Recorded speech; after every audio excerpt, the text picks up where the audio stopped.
Okay, I'm gonna tell you now. It's a bit of a story to get off my chest. This is a story of how I beat pornography and masturbation. It started when I was 12 years old. My dick did not even work properly. Some guy in school was making a joke about cum. He was like, "Yeah, that white stuff," and of course, I'd seen like naked Minecraft girls on YouTube at that point. They didn't have a very good, blocking algorithm thing to block out all that shit. So I was like, okay. My curiosity got the better of me, and I went in, and I saw this big-breasted Bertha. I was like, fuck, as a 12-year-old, bro. And I was like, okay, what do I do with this? In that same video, there was a guy masturbating. So I was like, okay, that's what you do. You tug on that shit, bro. I tugged on it. I eventually got hard from it. First ever hard on while watching porn. Anyway, got hard from it. Jerked off. Hours. Nothing came out. I was like, where's that cum that we were joking about, bro?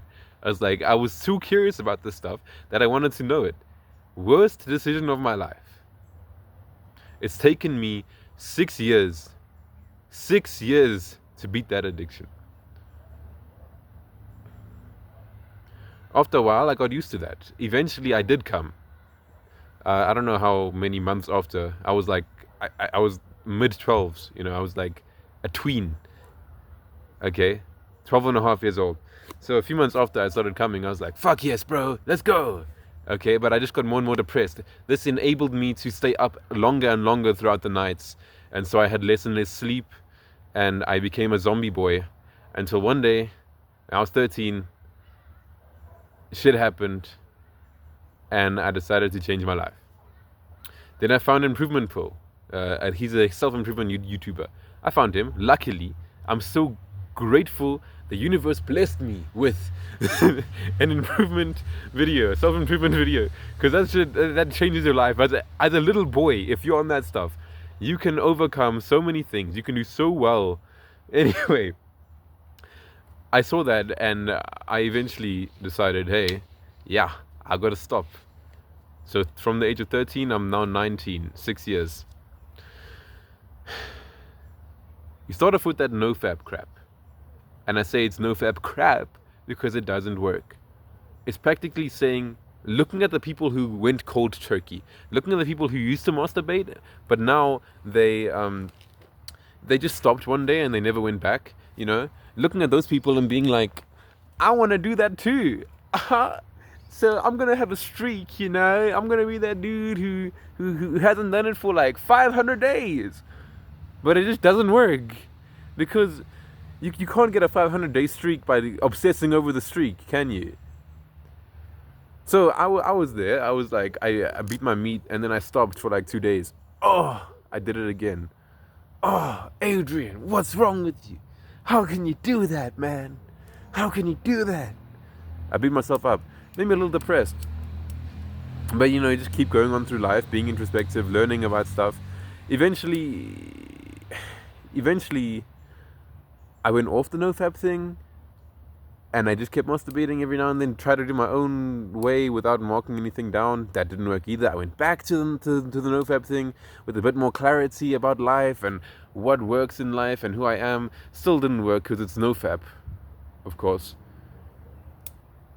So I was lost. And this took, I think I was in grade 11, I was 16. So from 13 to 16, after 3 years of doing this utter nonsense,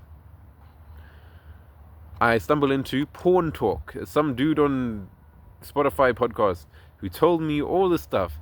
Guys, the nofap thing does not work.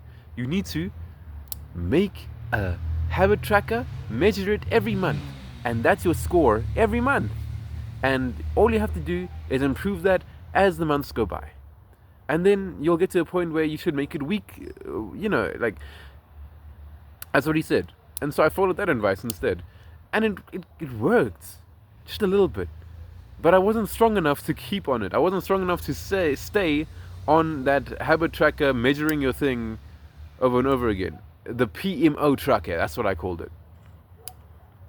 Until one day I was like, nah, screw this. Because I can't keep this PMO tracker in my notebook. Where did I put it? I put it on the wall of my room. But my room wasn't just any room. My room was a room in a boarding house. Now I'm in grade 12. Not 16, I'm actually 18, 2 years later. Still with this addiction.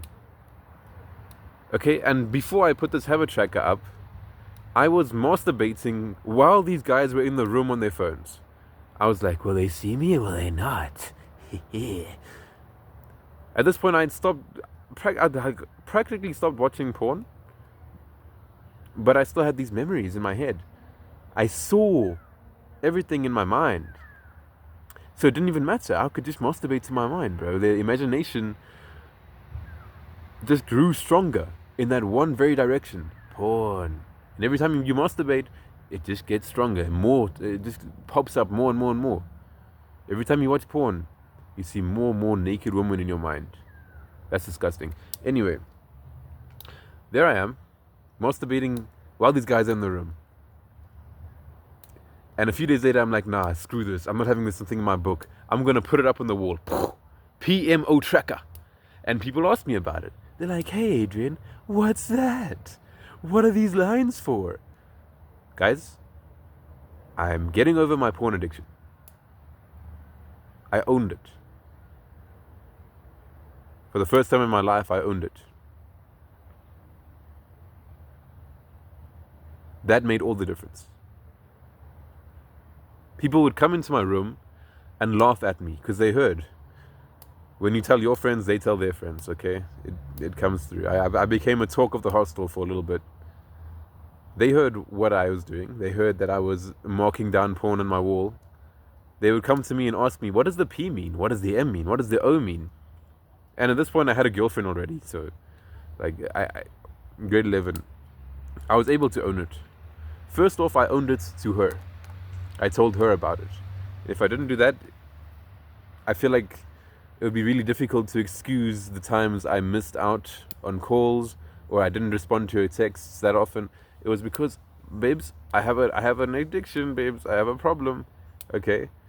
But secondly, it was these people, and there was more status getting involved. There was more insecurity getting involved. There was me using toxicity to my advantage. But hey, that still wasn't really enough, right? I was still masturbating weekly. Because I went home on the weekends, and when you're at home, it's a different environment. And in this same environment where I adopted my pornographic habits to begin with. So I did the utter unthinkable, even more unthinkable than telling your friends that you have a porn addiction. I told my mom, hey mom, I've got to tell you something. I've been masturbating since the age of 12. I've been watching porn since the age of 12. Huh? Adrian, I can't believe you did that. What's wrong with you? Are you okay? Yes, mom, I'm fine. I've been living like this for quite a while. 6 years. Okay, I lived like that for 6 years before I actually told her. And finally, I'd owned it with everyone. I wasn't hiding this shit anymore. And when I owned it, I could control it. When you own it, you can control it. Yeah? So there as well, I was able to own it. Not just at school, but at home too. And that's when the PMO tracker really kicked into motion. That's when I really started to stop. I own this wherever I go.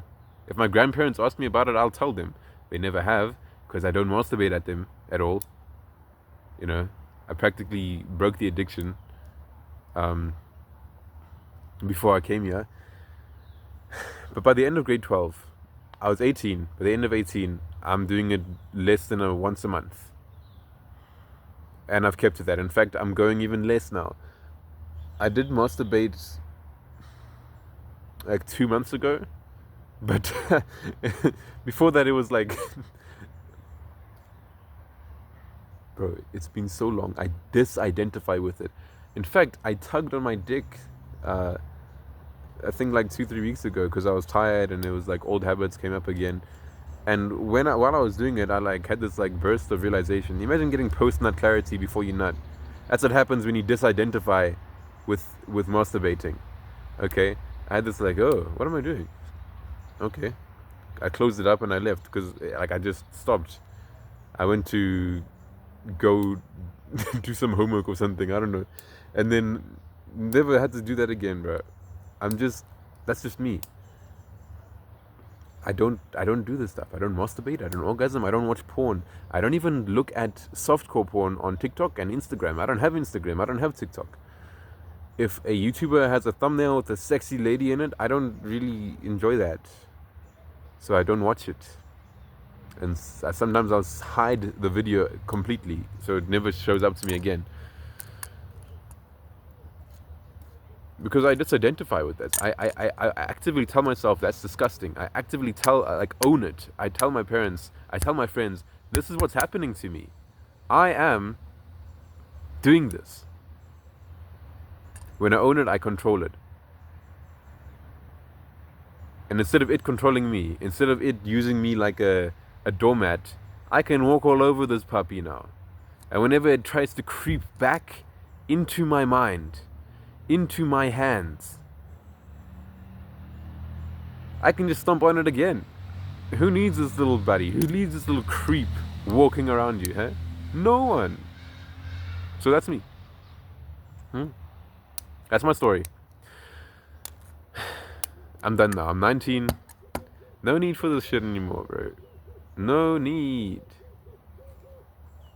A little lesson I learned here is that when you own your mistakes, you own the bad things you do in life,